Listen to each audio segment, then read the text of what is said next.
My name is Yvonne, and for most of my life I believed that having a perfect life was something to aspire to. A stable career in environmental consulting that took me all over the world. A small but beautiful apartment I owned in Lisbon. A life filled with genuine friendships and quiet contentment. It wasn't flashy, but it was mine. It was real. To my younger sister Kendra, however, my life wasn't just real, it was a script. A script she believed she was entitled to perform. Kendra was the artist of the family, the wannabe actress with a flair for the dramatic and a deep-seated conviction that the universe owed her a standing ovation. She had the ambition but lacked the material. My life, meticulously curated in her mind into a highlight reel of triumphs without the struggle, became her source material. She saw the beautiful photos from my conservation work in the Amazon, not the mosquito-borne fever that nearly killed me. She saw the happy announcement of my promotion, not the 2 years of 60-hour weeks I'd spent in windowless labs to earn it. In her eyes, my life was a collection of plot points, and she was the star who deserved to live them. Our parents, bless their hearts, were her perpetual audience.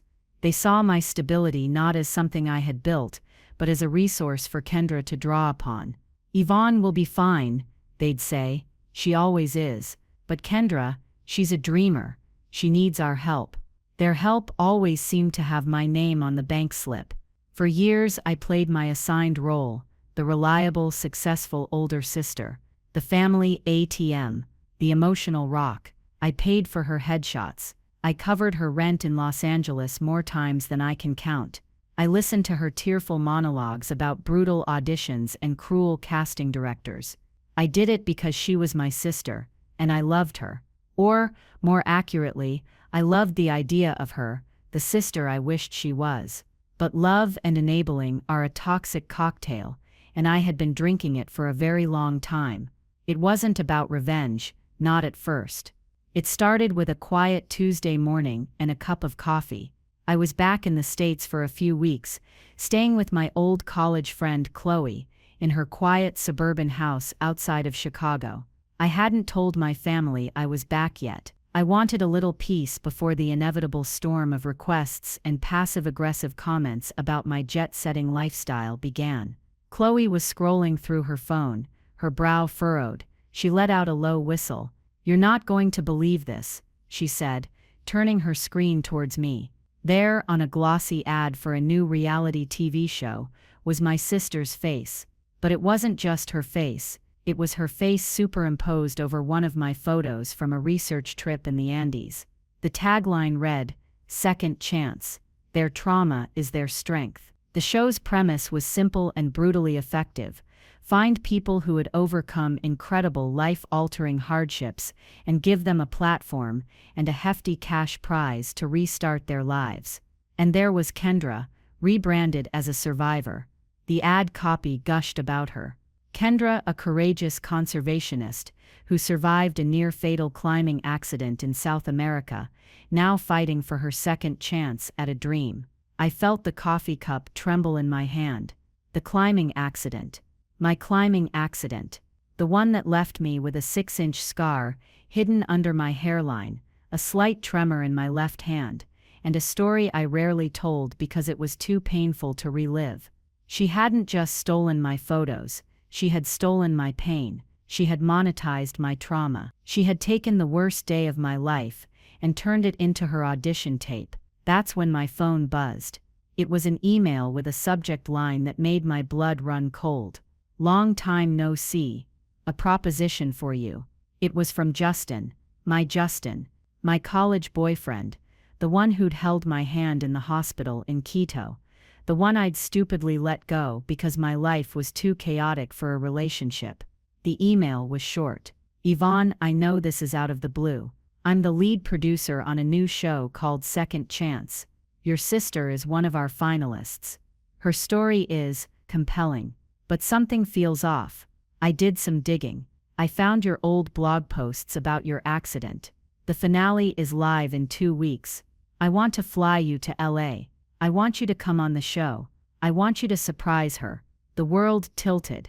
The cozy, quiet morning shattered into a million sharp-edged pieces. Chloe looked at me, her eyes wide with a mixture of horror and something else, something I hadn't felt in a very long time, righteous fury. "Well," she said, her voice dangerously calm, "it looks like the actress is about to get a reality check." And just like that, it wasn't about love or family or duty anymore, it was about the truth. It wasn't about revenge, until it was. The moments after reading Justin's email are a blur of white noise and shaking hands. My first coherent thought was a tidal wave of nausea. Chloe must have seen the blood drain from my face because she took the phone from my trembling fingers and guided me to the sofa. I sat there, staring at the cheerful floral wallpaper in her living room, feeling like I was in a different dimension. My sister, my little sister, who I'd taught to ride a bike, who I'd defended from schoolyard bullies, had taken the most vulnerable part of my history and was wearing it like a costume on national television. It felt less like a theft and more like a violation, an emotional vivisection performed for an audience of millions. My breath came in shallow, ragged gasps. Chloe sat beside me, a silent, solid presence. She didn't offer platitudes. She didn't say, "I'm sure it's a misunderstanding." She knew my family. She had been there for a decade of holidays, of phone calls where I ended up in tears, of late-night rants where I detailed the latest financial or emotional bailout Kendra required. She simply put a hand on my back and said, "Breathe, Vaughn, just breathe." The memories started to flood in, unbidden and sharp. It was like a dam inside me had finally broken, and 20 years of repressed resentment came pouring out.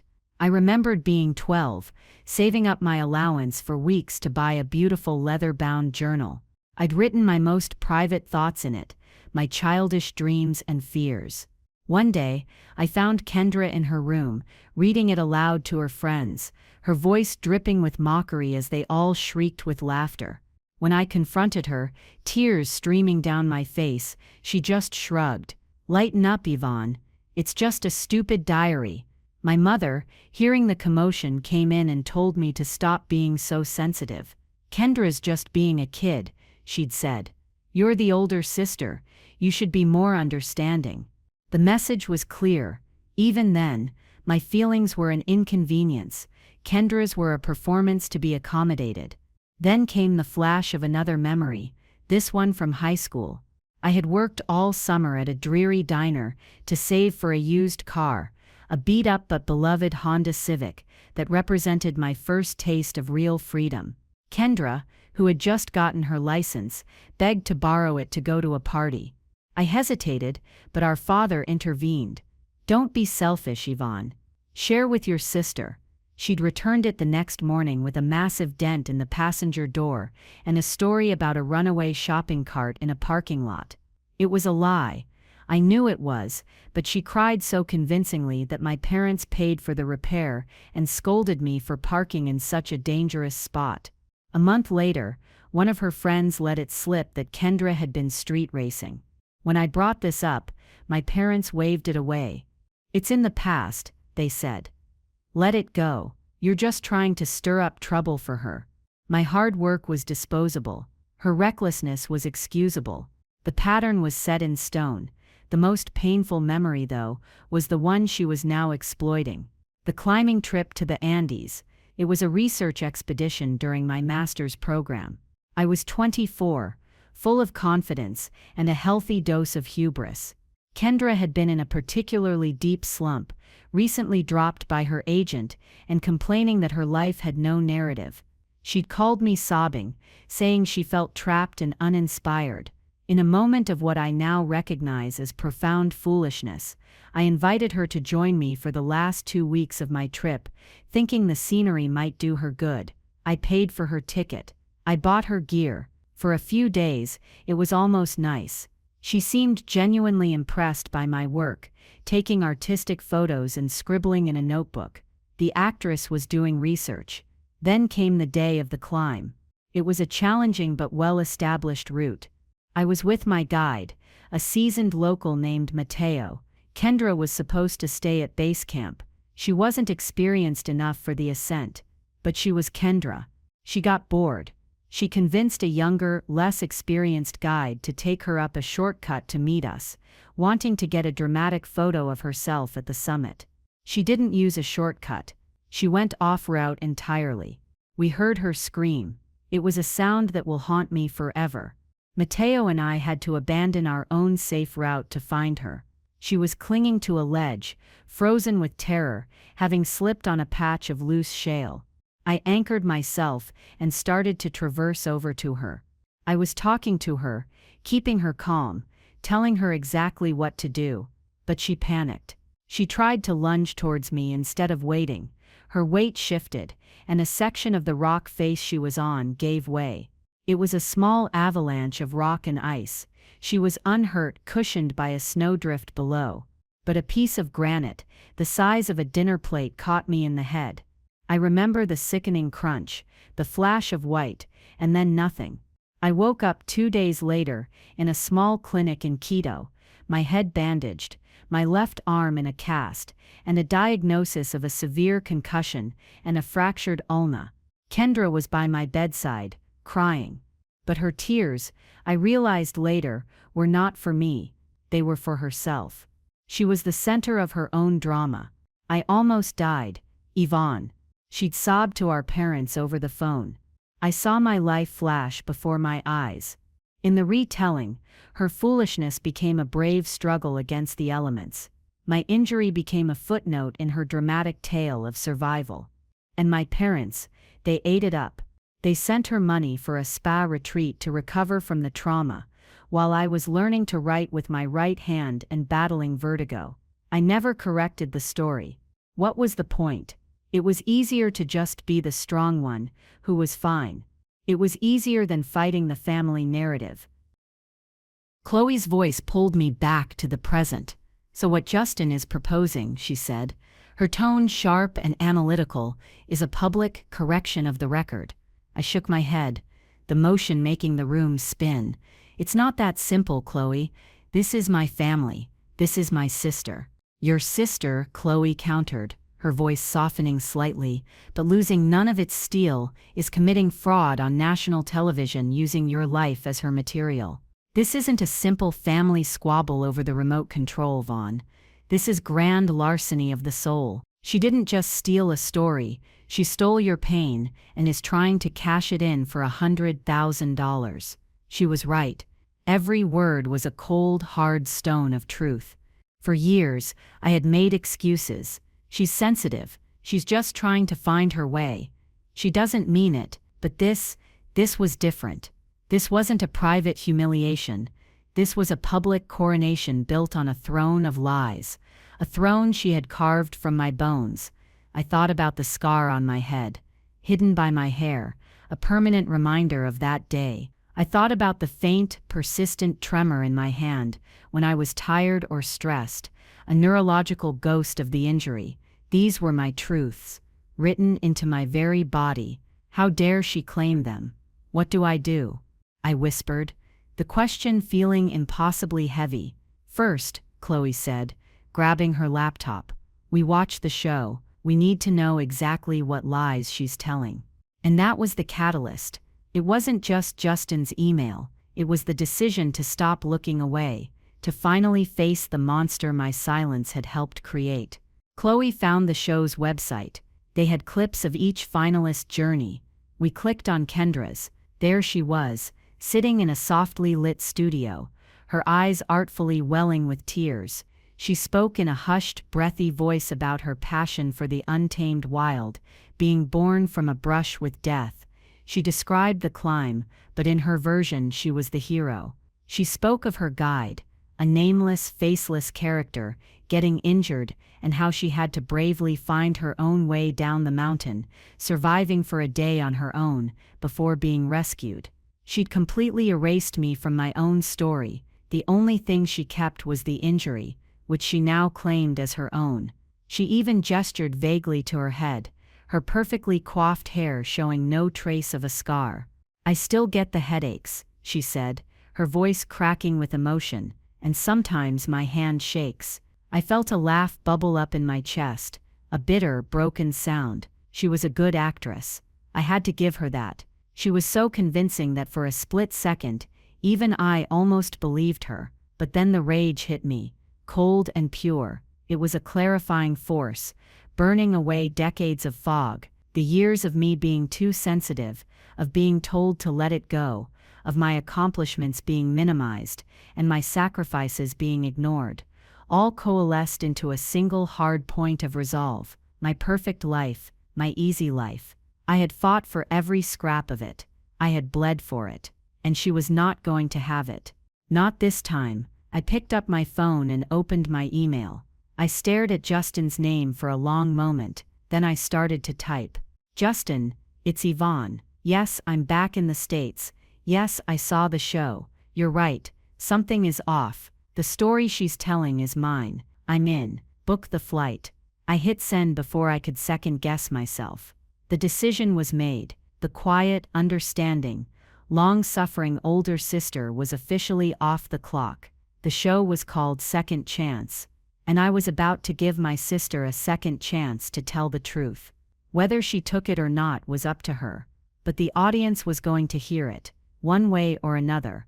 The days that followed were a strange mixture of methodical planning and emotional turbulence. My resolve was a hard, cold stone in my gut, but around it swirled a tempest of anger, grief, and a strange, liberating excitement. The plan couldn't just be me showing up and shouting, "Liar," that would make me look unhinged. It had to be precise. It had to be undeniable. It had to be television. Justin and I began a series of clandestine phone calls and encrypted video chats. His voice, once so familiar and intimate, was now that of a shrewd producer, but underneath it, I could hear the ghost of the boy I once knew, a fierce defender of fairness. He was walking a fine line, and he knew it. Professionally, this was a potential ratings goldmine. A live on-air family implosion was the holy grail of reality TV. But personally, he made it clear this was about setting a record straight. "Listen, Vaughn," he said on our first call, his voice low. "I have to be honest with you. This is a huge risk for the network and for me. If you're not 100% certain, if there's any ambiguity in your story, she could turn this around on you. The jealous sister's narrative is a powerful one." "There's no ambiguity, Justin," I replied, my voice steady. "I have the receipts, all of them." This became my mantra. I have the receipts. It was time to open the archives. Chloe, my rock-solid ally, turned her guest room into a war room. We spent hours hunched over my old hard drives and dusty photo albums. The first piece of leverage was the most obvious: the medical records. I had a full file from the clinic in Quito and the follow-up neurological reports from a specialist in the States. They detailed a severe concussion, a hairline skull fracture, and the fractured ulna. The dates lined up perfectly with my old university travel grant records. Proof. Then we went deeper. I found the emails I had sent to our parents from that little internet cafe in Quito, the ones where I downplayed my injuries so they wouldn't worry, but still described the accident in detail, including Kendra's role in it. I remembered their replies, full of concern. For her. "Is Kendra okay? That must have been so scary for her. Make sure she has what she needs." Rereading them now, the casual dismissal of my own trauma was breathtaking. We printed every single one. More receipts. The most damning piece of evidence came from an old digital camera I hadn't touched in years. I'd almost forgotten about it. Chloe managed to find a charger that fit, and as it powered on, a treasure trove appeared. There were photos from the days leading up to the accident. Me, laughing with Mateo, our guide. Kendra, posing dramatically against the mountain backdrop, looking less like a nature lover and more like she was on a magazine shoot. And then, the photos from after. A picture I'd taken of my own bandaged head in a small, cracked mirror. A shot of my arm in a clunky plaster cast, my knuckles bruised and swollen. And the final killer photo, a picture of Kendra, taken the day after the rescue, sitting at a cafe in town, looking perfectly healthy, smiling radiantly, a celebratory cocktail in her hand. There was no sign of trauma, no hint of a near-death experience. It was the face of someone who had just become the star of her own adventure movie. This, Chloe breathed, pointing at the screen, is the kill shot. The traumatized survivor sipping a mojito. Justin was ecstatic. This is better than I could have hoped for, he said, when I sent him the scanned files. We're building a narrative package. We'll have it ready to display on the monitors behind you. Medical charts, emails, photos. We'll fact-check her in real time. But I knew that wasn't enough. The network's lawyers would be a problem. They'd be terrified of a lawsuit. I needed to do more than just prove my story. I needed to subtly dismantle Kendra's legal standing. This led me to a brief, enlightening consultation with a media lawyer Chloe knew. She explained the concept of a libel-proof plaintiff. Essentially, if someone's reputation is already so tarnished by their own actions, they can't claim damages. I didn't need to prove she was a liar in a court of law. I just needed to create enough reasonable doubt for the network to feel safe. What you're doing isn't about winning a lawsuit, the lawyer, a sharp woman named Anita, advised. It's about winning the narrative. Reality show contracts have strict morality and misrepresentation clauses. If you can prove she materially misrepresented her story to get on the show, they have grounds to disqualify her, and potentially even claw back any money she's been paid. Your goal is to give the network the ammunition they need to protect themselves. This brought me to my hidden leverage, the subplot that even Justin didn't know about initially. It wasn't just about the Andes. Kendra's deceptions were a lifelong pattern, and I had been her unwilling accomplice and financier. For the past 5 years, she'd been running a non-profit organization for aspiring artists. It was called Kendra's Wings, and its supposed mission was to provide grants and mentorship to young actors. Our parents boasted about it constantly. My philanthropic daughter, I knew the truth. Kendra's Wings was a phantom organization. It had a glossy website I had paid someone to build, and a post office box I paid the rent on. The grants it gave out were exclusively to an artist named Kendra Vance. The mentorship was her taking expensive acting classes. And the funding, it came from me. I had funneled thousands of dollars into it, foolishly believing it was a legitimate way to help her build something, a way to professionalize her dream. It was, in effect, a tax-deductible way for me to pay her allowance. And I had all the bank statements, all the wire transfers from my account to the non-profit's account, which she was the sole signatory on. This wasn't just a lie about a climbing accident. This was potential wire fraud. This was the detail that would make the network's legal team feel very, very safe. When I told Justin about Kendra's Wings, there was a long silence on the phone. "Yvonne," he finally said, his voice a mix of awe and horror, "you've been bankrolling her entire life. And she's been calling it a hardship," I replied. The plan was solidifying. We had the evidence. We had the legal angle. We had the element of surprise. My role was simple. I was to remain a ghost. I changed my flight to arrive in LA the morning of the finale, to minimize any chance of being spotted. Justin arranged for me to be checked into a hotel under a pseudonym and for a studio car to pick me up. Using a back entrance to the soundstage, Chloe, my glorious co-conspirator, agreed to fly out with me. "I am not missing this for the world," she declared. "I'll be in the audience with a giant bag of popcorn." Her presence was my anchor. While I was focused on the cold, hard facts of my revenge, she reminded me of the emotional core. "Remember why you're doing this, Vaughn," she told me one night as we organized the evidence into digital folders. "It's not just to punish her, it's to free yourself. You're closing a door that should have been slammed shut years ago."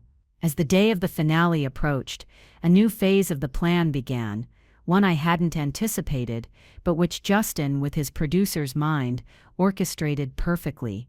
He started sending me daily clips from the finalists' house, where Kendra and the other 2 remaining contestants were living. Watching them was surreal. Kendra was in her element, playing the role of the wise, wounded soul. She would gather the other finalists in the living room and dispense advice, her voice full of gentle gravity. "You have to honor your trauma," she'd say, looking deeply into their eyes. You have to let it be your fuel. She was coaching them on how to perform their pain for the cameras, using my experience as her textbook. The other finalists, a kind-hearted man who'd lost his family business in a fire and a young woman who'd escaped a controlling cult, seemed to worship her. They saw her as a beacon of resilience. The irony was so thick I could barely breathe. One evening, I watched her mentor the young woman who was struggling with guilt over leaving her family behind in the cult. Kendra put an arm around her. "I know what it's like to have a family that doesn't understand your journey," she said, her voice a perfect symphony of empathy. "My own sister, she's very successful, very practical. She never understood my artistic soul. She sees my survival as an inconvenience, a drama. Some people just can't handle the light when they're used to living in the shadows." She was preemptively painting me as the villain, the jealous, bitter sister. She was setting the stage for my arrival, just not in the way she thought. That was when I decided on my first move. It was time for the silent takeover to begin. It was time to rattle the actress before she took the stage. The first move had to be silent, precise, and utterly terrifying for an audience of one. Kendra. Shouting from the rooftops that she was a liar would come later. First, I needed to get inside her head. I needed to remind her that the story she was telling had a real, living protagonist, and that protagonist was no longer willing to be a ghostwriter. Justin's daily clips from the finalist house were my intelligence reports. I knew their schedule, their routines, the layout of the house. The producers supplied them with anything they needed. They just had to fill out a request form. My plan was born from a detail, so small, so specific, that only Kendra would understand its significance. During my recovery in Quito, when the world was still a nauseating, spinning blur, and reading was impossible, the only thing that calmed me was a specific type of herbal tea. It was called Hierba Luisa, or lemon verbena, a local remedy for vertigo and anxiety. The nurses at the clinic brought it to me every few hours. The scent of it, that sharp citrusy, green smell, was imprinted on my memory of that time. It was the smell of survival. Kendra had hated it. She'd complained endlessly that the whole room smelled like lemon floor cleaner. It was a tiny sensory detail from the real story, a detail she had conveniently omitted from her performance. Through a gourmet food delivery service in LA, I ordered a very expensive artisan-packaged box of Hierba Luisa tea. On the gift card, I typed a simple 5-word message: "Thought you might need this." I had it delivered to the studio, addressed directly to Kendra Vance. I didn't sign it. The ambiguity was the point. It was a single discordant note, played in the middle of her carefully composed symphony of lies. 2 days before the finale, Justin sent me the clip. It was CCTV footage from the house's kitchen. Kendra came in, saw the beautifully wrapped package on the counter with her name on it. Her face lit up. She probably assumed it was a gift from a fan, or the network. She tore open the wrapping paper, her expression one of pleasant curiosity. She lifted the lid of the box. I watched, my heart pounding, as she read the name on the tea tin. The change was instantaneous and incredible to witness. The color drained from her face. The camera was too far away to see her eyes, but I could imagine them, wide with dawning horror. She slammed the box shut, as if it had burned her. She looked around the kitchen wildly, as if expecting to see someone standing in the corner. She grabbed the box and the card and practically ran out of the room. The panic had officially begun. The next clip Justin sent was from later that evening. It was audio only, from a hidden microphone in the living room, where she was talking to one of the other finalists, the man who'd lost his business. Her voice was strained, high-pitched. It's my sister," Kendra was saying, her voice a frantic whisper. "She's always been jealous of me. Always. She resents that I'm finally getting my moment. I think she sent me something. A threat." "A threat? Like a real threat?" the man asked, his voice full of concern. It was subtle, Kendra said, clearly struggling. She's very clever. She tries to make me think I'm crazy. She's been gaslighting me my whole life. It was a masterful pivot. She was already spinning the narrative, casting my quiet little message as a cruel psychological attack from a jealous sibling. She was rehearsing for a confrontation I hadn't even initiated yet. She was proving my point for me. But her performance for the first time had a crack in it. The confident, serene survivor was gone, replaced by a frayed, paranoid mess. That night, my phone rang. It was an unknown number with a California area code. I let it go to voicemail. A minute later, a text came through. Yvonne, I know you're doing this. You can't stand to see me happy.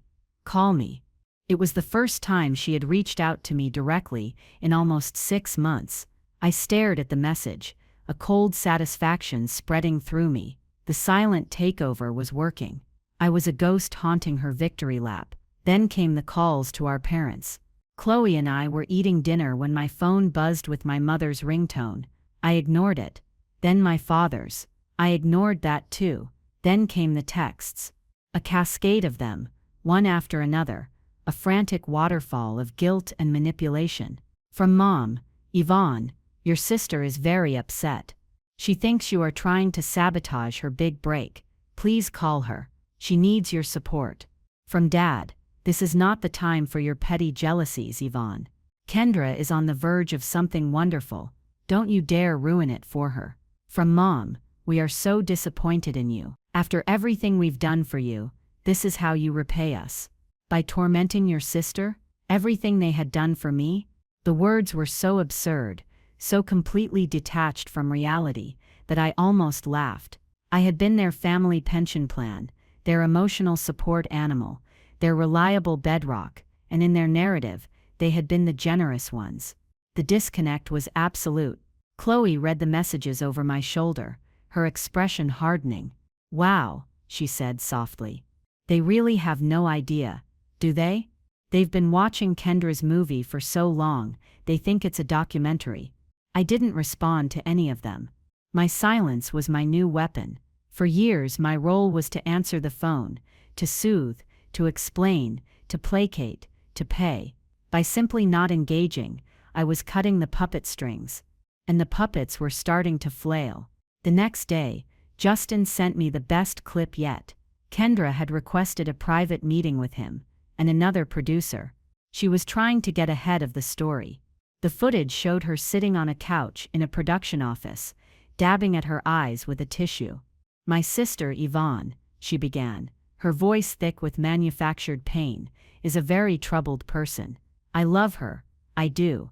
But she's unstable. She has a history of making things up for attention.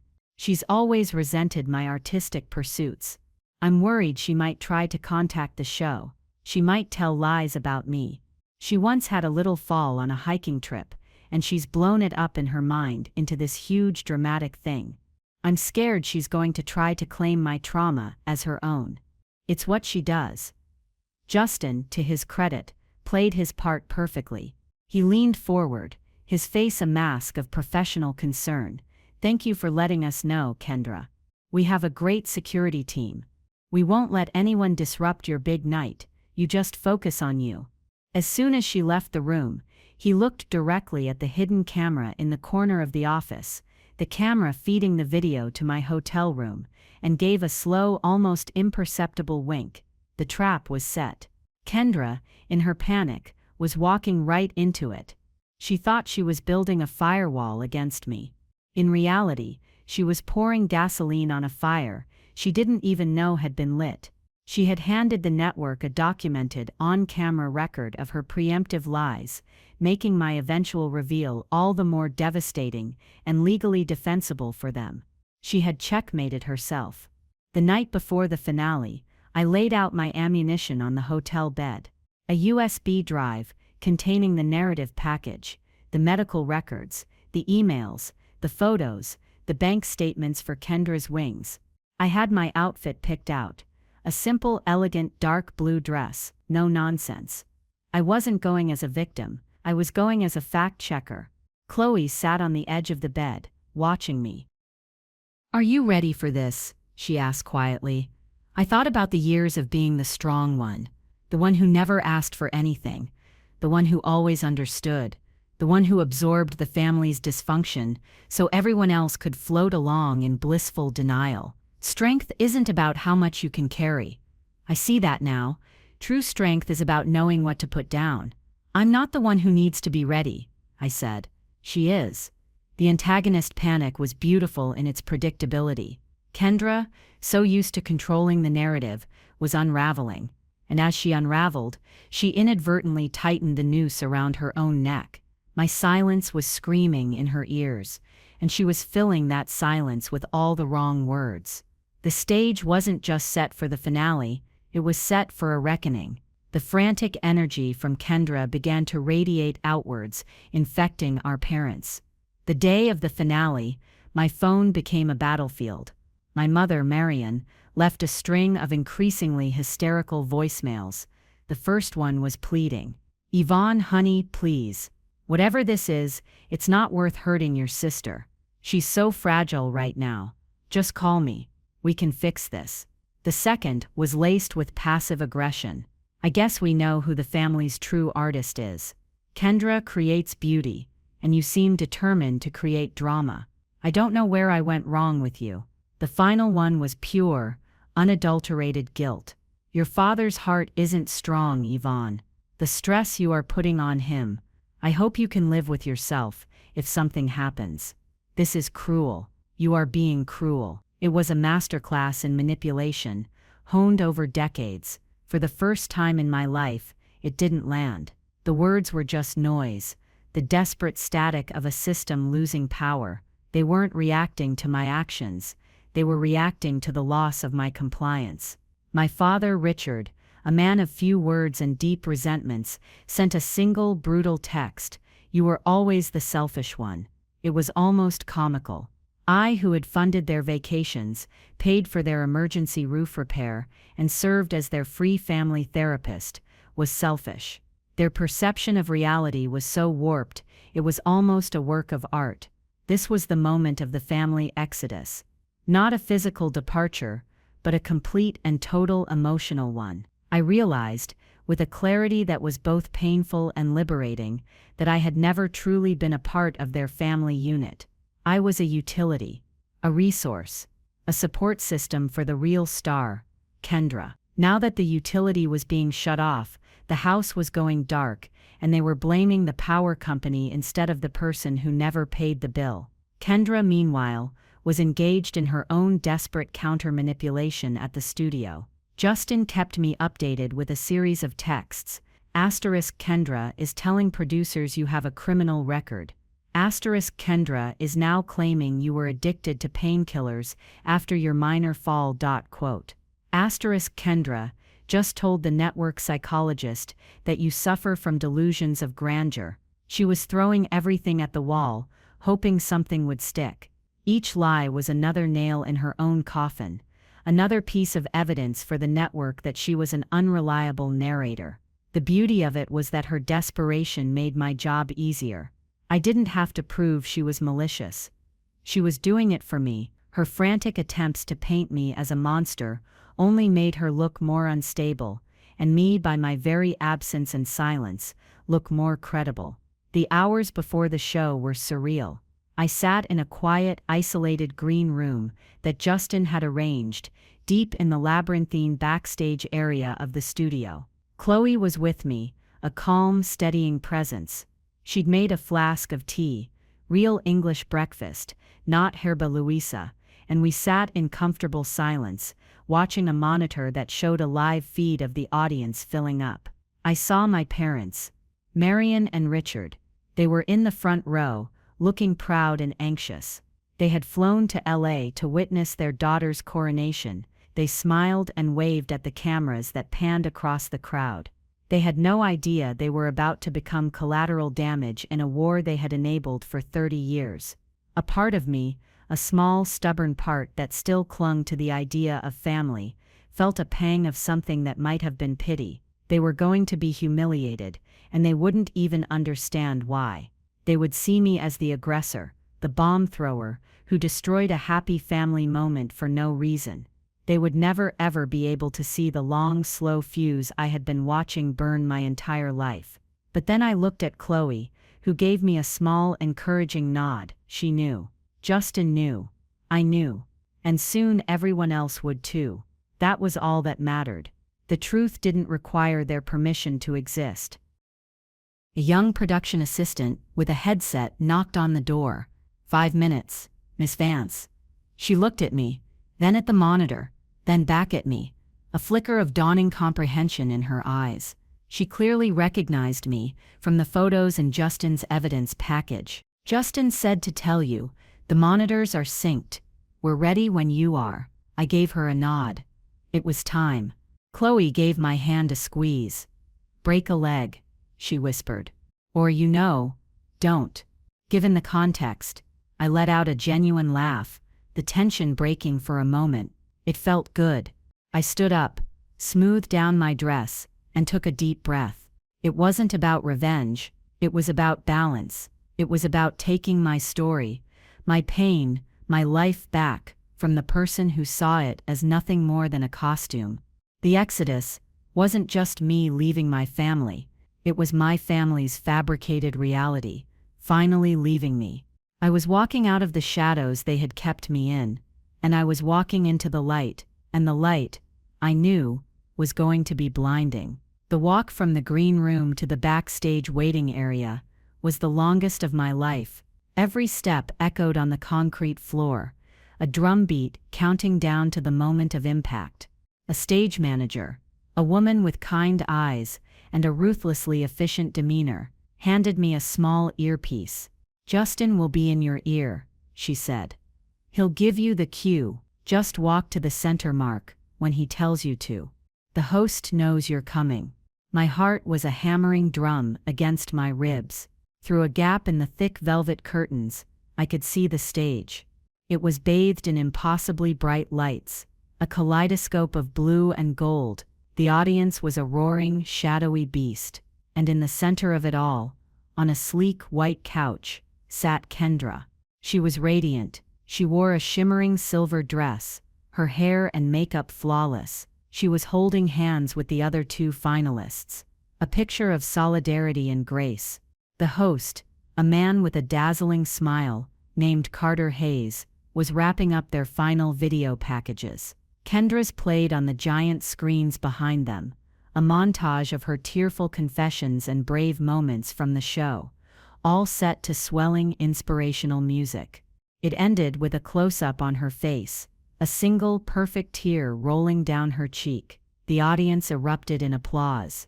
My parents in the front row were on their feet, clapping wildly, their faces glowing with pride. The sight of it solidified the last of my resolve. And now, Carter boomed, his voice resonating through the studio, the moment of truth. Our 3 finalists have bared their souls. They have shared their stories of incredible resilience. But the heart of second chances is authenticity. He paused for dramatic effect. Authenticity. The word hung in the air. So we have one last surprise. Kendra, we were so moved by your story of survival in the Andes. A story of being let down by those you should have been able to trust, and finding the strength to save yourself. Kendra nodded, dabbing her eyes, the very picture of humble courage. And we thought, Carter continued, his smile widening, it was only right to bring out someone who could speak to that strength. Someone who knows your journey better than anyone. Please welcome, all the way from her home overseas, Kendra's sister, Yvonne. The name hit the air, and for a split second, there was silence.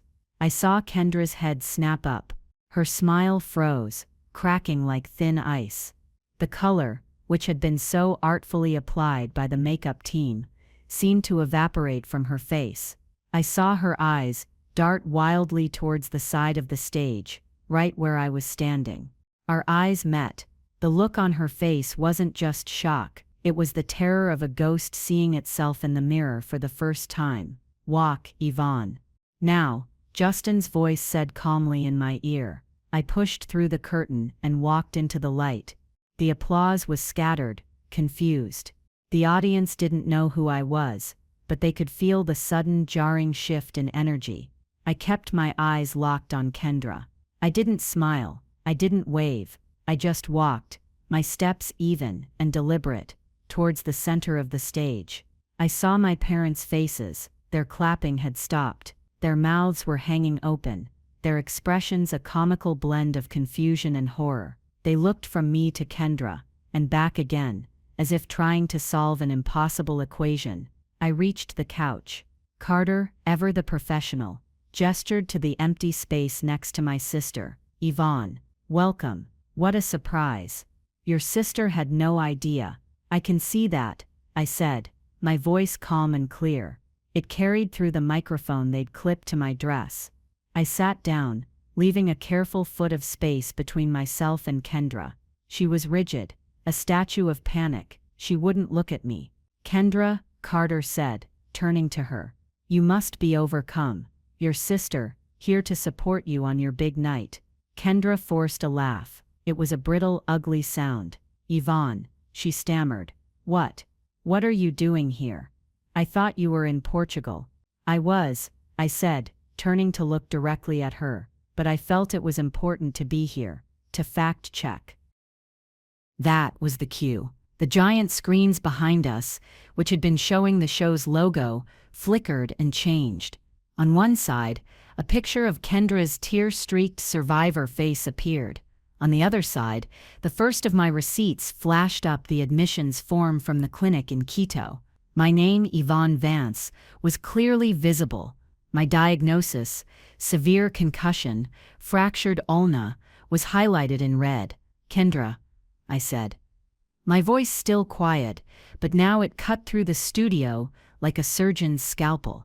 "You've spoken so movingly about your climbing accident in the Andes, but I think you've had a little trouble with the details. It can be hard to remember things clearly after a significant head injury.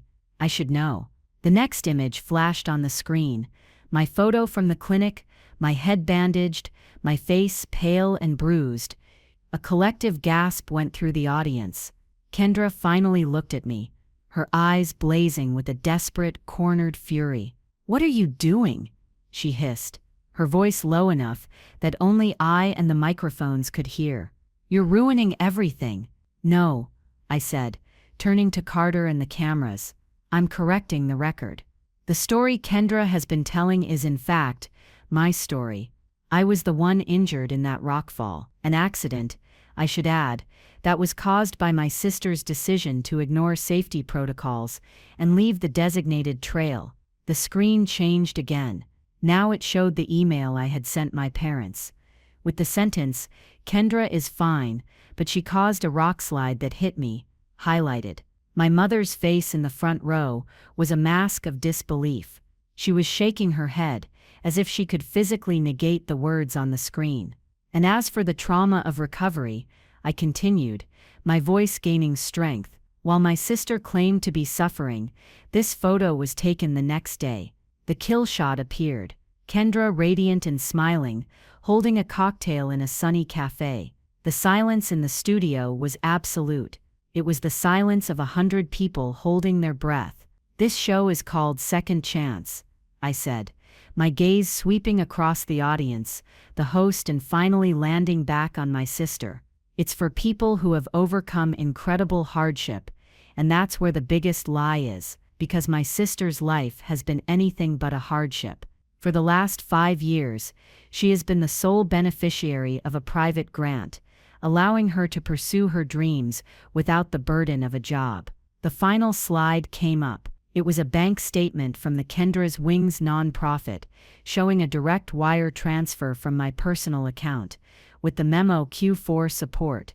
"That grant," I said, "came from me. Her life of struggle has been fully funded by the jealous, unsupportive sister she's been talking about. She didn't just steal my story, she stole my money to build the platform to tell it." It was over. The new reality had dawned, stark and brutal, under the glare of the studio lights. Kendra was silent, her face a crumpled wreck. The silver dress, that had looked so glamorous moments before, now just looked cheap and garish.